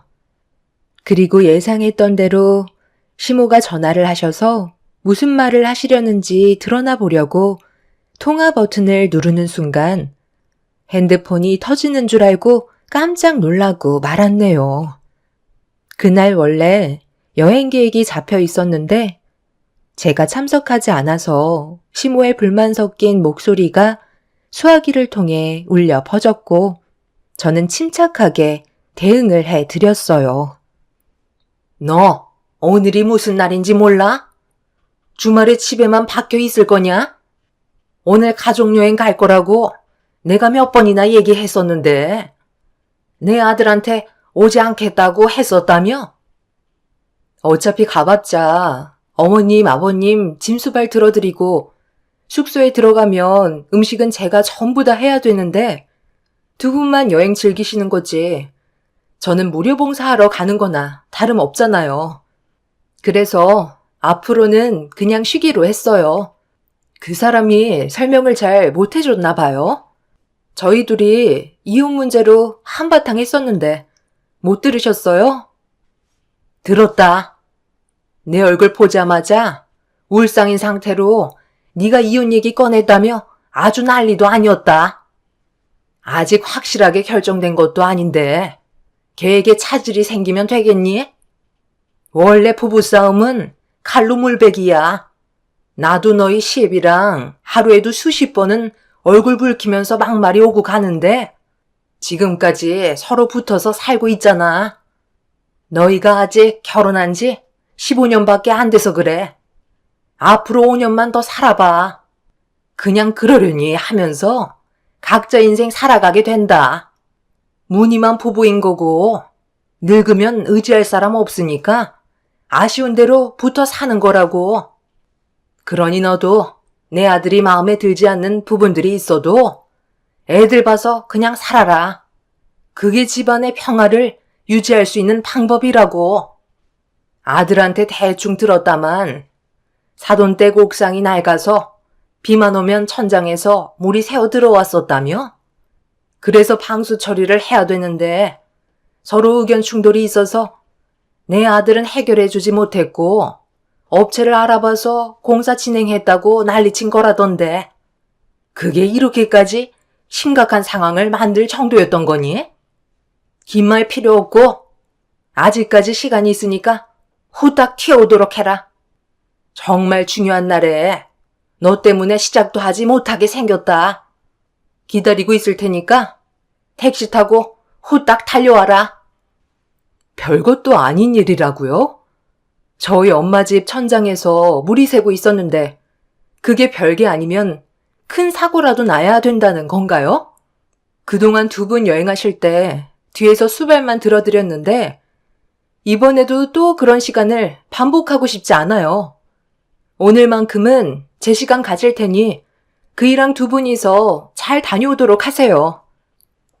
그간 여행을 다닐 때면 시부모님께서는 항상 하고 싶지 않은 일거리들이 있으면 저를 데리고 다니면서 잡일들을 시키셨죠.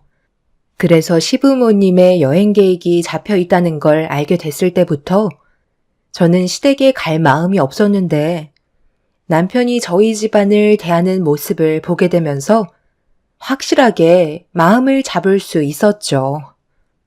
그동안은 쓸데없는 말 듣고 싶지 않아 억지로 갔었는데 이번만큼은 절대로 시부모님 뜻에 따라 움직이고 싶지 않았어요. 결국 시모는 제가 가지 않겠다고 말씀드리니 화가 치밀어 오르셨는지 저에게 막말을 쏟아내시길래 더 이상 듣고 싶지 않아 전화를 먼저 끊어 버렸습니다. 몇 번이고 재차 전화가 왔었지만 받지 않자 시모는 더 이상 연락을 하지 않으시길래 그냥 포기하고 여행을 떠나신 줄 알고 있었죠. 그런데 제가 생각했던 거와 다르게 시부모님과 남편이 여행은 가지 않고 현관문을 열며 집으로 들어오셨어요. 그리고 시모는 저에게 삿대질을 하시며 온갖 막말을 입 밖으로 쏟아내셨습니다. 너무 순식간에 일어난 일이라 제대로 된 대응을 하지 못하고 있자 제 머리채를 잡으려 하길래 한 발 물러나서 도대체 왜 이렇게까지 하시냐고 저 또한 목소리를 높였어요. 내가 빨리 튀어오라고 얘기했었는데 감히 나를 무시해? 시애미가 그렇게 만만하니? 좋게 설명을 했으면 알아서 기어 들어와야 할 거 아니야? 제가 왜 어머님한테 기어야 하는 거죠? 저도 이제 이런 생활 지치기 때문에 힘들어서 그만하고 싶다는 건데 그게 욕까지 먹어야 될 정도인 건가요? 너희들이 싸운 건데 왜 나한테 불똥이 튀어서 기대하고 있던 여행 계획을 다 망치는 거야? 너 때문에 가지 못한 거니? 돈으로라도 보상 받아야 되겠다.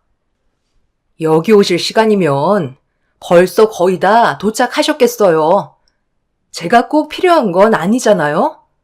사지 멀쩡한 어머님 아들이 있는데 굳이 저를 이용하셔야 되겠어요? 내 아들은 건설 현장에서 힘들게 일을 하는데 여행하는 동안에도 일 시키면 그게 여행이니? 너는 어차피 회사에서 컴퓨터만 두드리는 일 아니야? 돈도 많이 벌지도 못하면서 주말에만 잠깐 여행 가는 거 시애미 수발 들어주는 게 그게 그렇게 어려워? 당장 짐 챙기고 나갈 준비해라. 그러니까 좋게 설명했을 때 움직이면 좀 좋아? 결국 일을 이 지경까지 만들어야 속이 후련하냐고. 당신이 이러니 자식들이 뭘 보고 배우겠소? 맨날 아빠한테 대들기나 하지. 우물쭈물거리지 말고 빨리 준비해서 나오도록 해. 시간 없으니까 서둘러야 할 거야. 도착하면 벌써 저녁 시간 될 것 같다고. 정말 대단들 하세요. 저를 꼭 부려먹어야 속이 후련하세요. 짐 챙기는데 시간이 좀 필요하니까 차에서 기다리고 계세요. 최대한 빨리 서두를게요. 남편과 시부모님은 난리를 치다가 제가 마지못해 따라 나서겠다고 하자 그제서야 차로 돌아가셨습니다. 저는 짐을 챙긴 뒤에 지하 주차장으로 향했어요. 그리고 차에 제 짐을 실은 뒤에 출발을 하게 되었죠. 10분 정도 지나자 전화가 울리길래 받아보니 남편이 왜 아직도 안 내려오냐며 시부모님이 한계에 다다르셨는지 얼굴을 붉히고 계신다는 말에 저는 벌써 출발했다는 말과 함께 집에 서류 한 장 있을 테니 사인만 하면 될 거라는 말을 꺼내자 시모가 남편의 전화를 뺏었어요. 너 지금 뭐 하는 짓이냐? 짐 챙겨서 내려오겠다더니 지금 어딜 가고 있는 거야? 이런 식으로 나오면 서로에게 안 좋은 영향만 끼친다는 거 몰라? 어머님의 일방적인 행동에 대해 대처할 수 있는 방법이 이것밖에 없었어요. 제가 그 자리에서 반박했다면 바로 머리채를 잡으려 하셨겠죠. 그래서 저도 머리를 좀 쓴 것뿐인데 뭐가 잘못됐나요?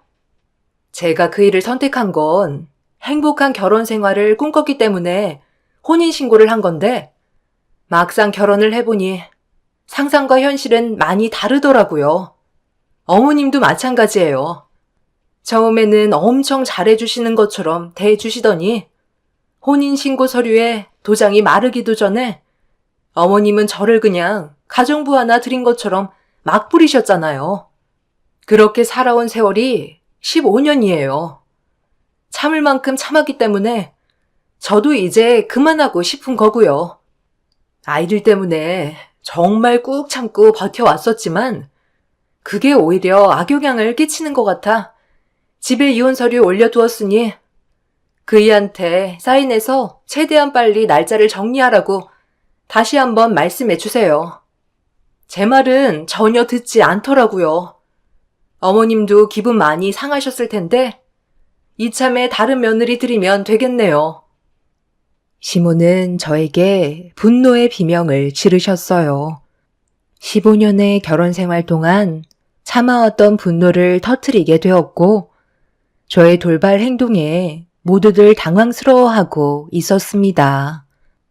남편이 저한테 잘하지 못한 만큼 저 또한 시부모님께 잘할 필요 없다는 걸 확실하게 느끼고 있었기 때문에 의미 없는 결혼 생활 유지하고 싶지 않았어요.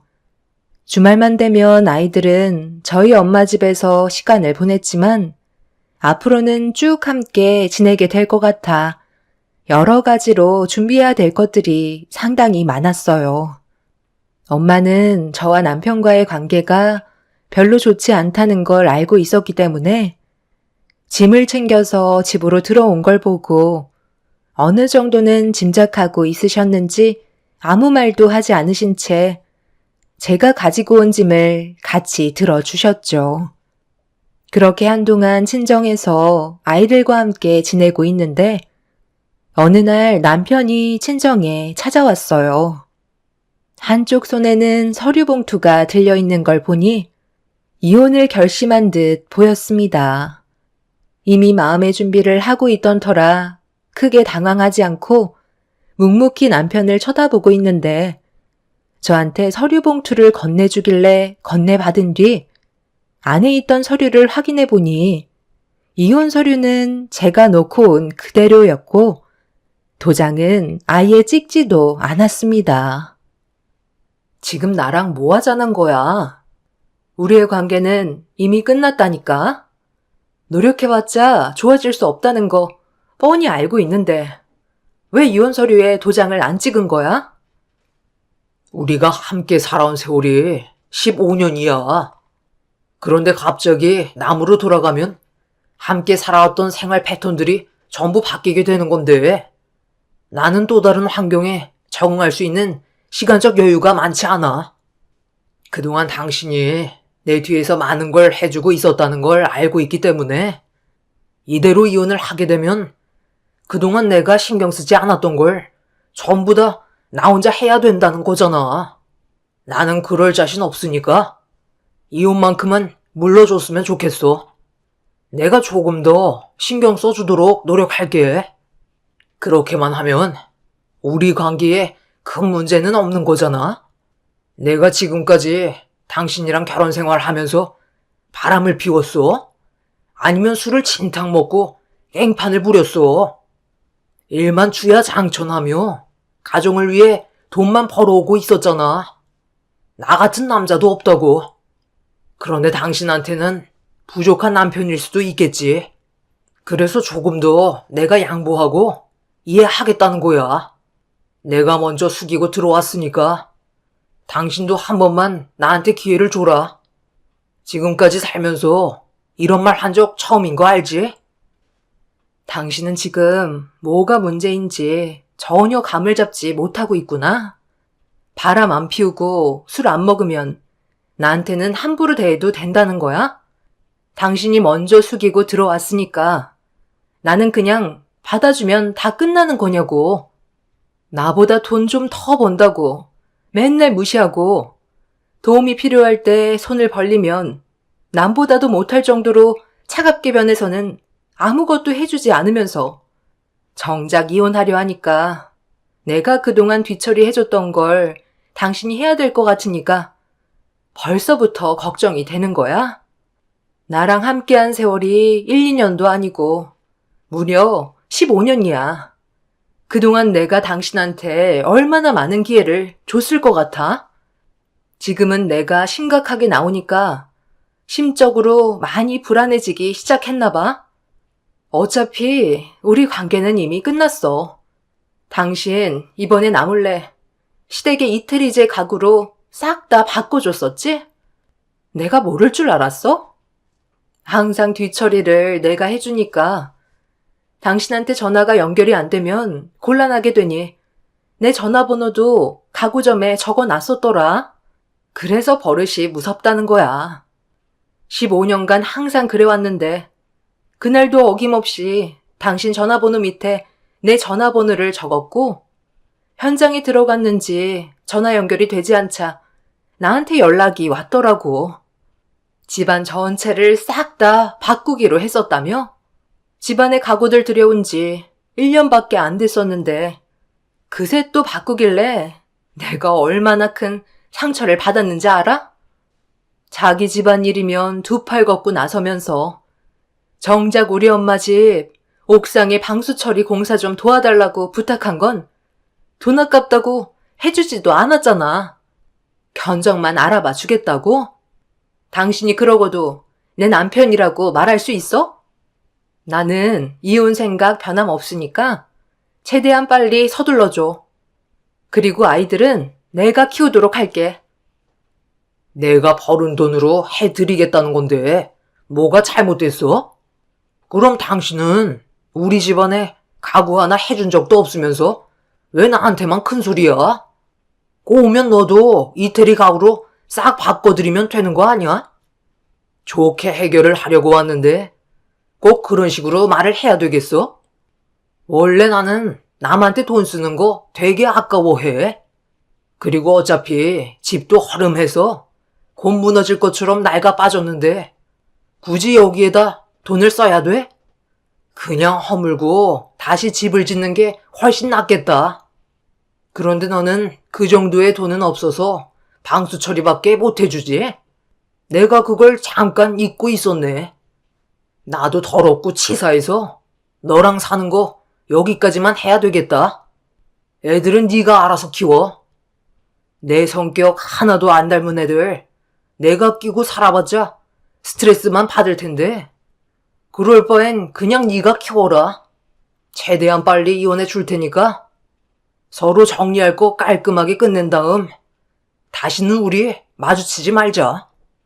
너는 나랑 이혼한 걸 평생 후회하게 될 거다.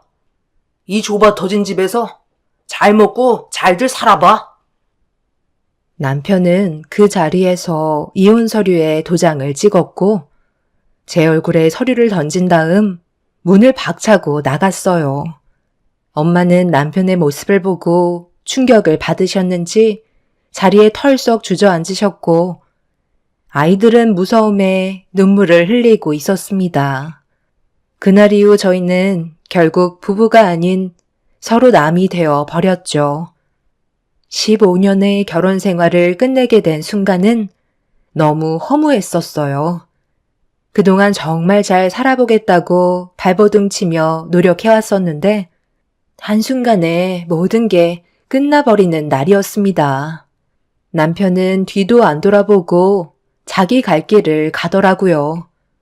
15년 동안 그래도 서로 고생했다는 말 한마디는 할 줄 알았는데 그런 세월들이 아무런 의미가 없었다는 듯 남편은 눈 깜짝할 사이에 사라지고 말았습니다. 그렇게 각자 또 다른 삶을 꾸려나가기 위해 열심히 살아가고 있었는데 저에게도 꽤 괜찮은 기회가 찾아왔어요. 그동안 집안 살림하고 아이들 보면서 시댁집안과 남편까지 신경을 써야 했던 터라 그간 회사에서 일을 하면서 몇 번의 좋은 기회가 있었음에도 선뜻 움직이지 못했었는데 어느 날 좋은 기회가 찾아와 회사를 이직하게 되었습니다. 전에 다니던 회사보다 상당히 좋은 조건의 스카웃 제의였고 앞으로 제가 아이들을 책임져야 하기 때문에 움직이는 건 현명한 판단인 것 같았어요.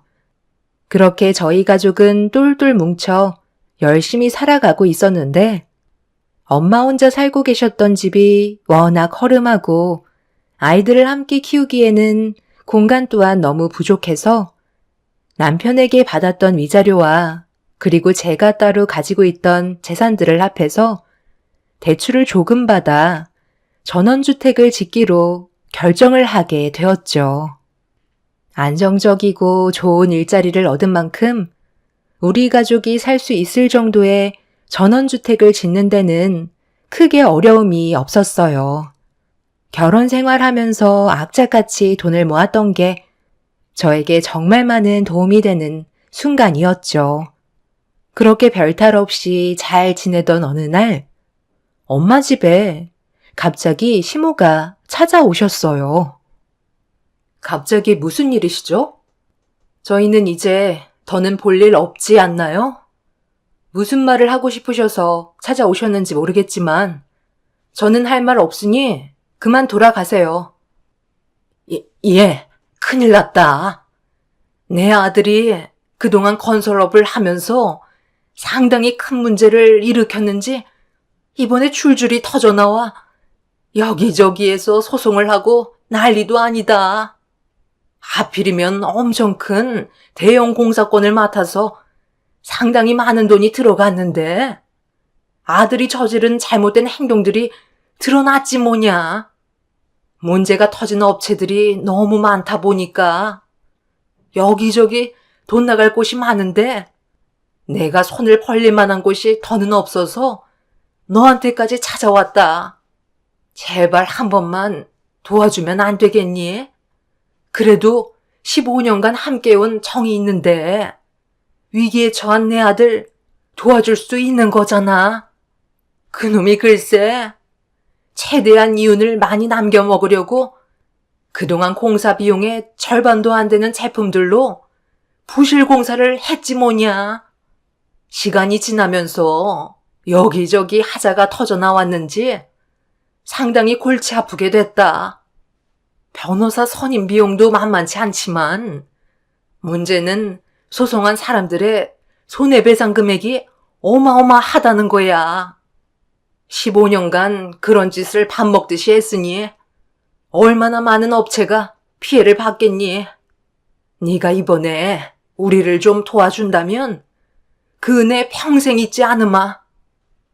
그이가 잘못을 했으면 마땅히 처벌을 받아야죠. 그건 당연한 거 아니에요? 그리고 저는 돈이 없어요. 이번에 저희 가족이 살 전원주택을 새로 짓고 있는 중이거든요. 뭐라고? 그건 내 아들이 너한테 위자료로 준 돈도 포함되어 있을 텐데, 그럼 그거라도 돌려주면 안 되는 거니? 이러다 내 아들 평생 감옥에서 못 나오면 어쩌니? 그건 그이가 알아서 해야 될 문제죠.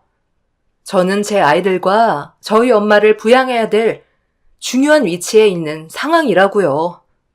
함부로 돈을 드릴 수 없을 것 같아요.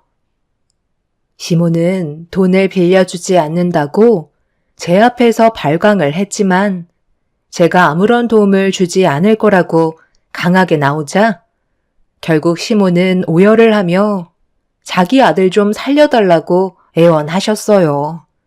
하지만 저는 조금도 도와주지 않았습니다. 그건 남편의 잘못을 도와주겠다는 것과 같은 행동이기 때문에 아이들 보는 앞에서 남편의 편을 들어주는 건 어리석은 행동이었죠. 그렇게 시몬은 아무것도 얻지 못한 채 다시 돌아가게 되셨어요. 그 사람이 15년간 건설 현장 및 의뢰받은 곳에서 공사를 진행하는 동안 계약을 했던 품질과 다른 제품으로 그동안 공사를 진행하면서 많은 이윤을 남겨먹고 있었는지 결국 꼬리가 길면 밟히게 된다고 남편의 부실 공사가 드러나게 되었고 많은 업체들이 피해를 보게 되었다는 소식을 들을 수 있었습니다. 결국 그 사람은 현재 재판에서 판결을 기다리고 있는 중이네요. 그런 사람을 남편이라고 15년간 함께 살아왔었다는 게 너무 창피할 뿐입니다. 최근에 뉴스에서도 비슷한 사건이 있었다는 걸 두 눈으로 봤었는데 그 사람도 그런 일을 저지르고 있었다는 게 참 한심합니다. 결국 뿌린 대로 걷어들였으니 어쩌겠어요. 그에 따른 처벌을 받아야겠죠.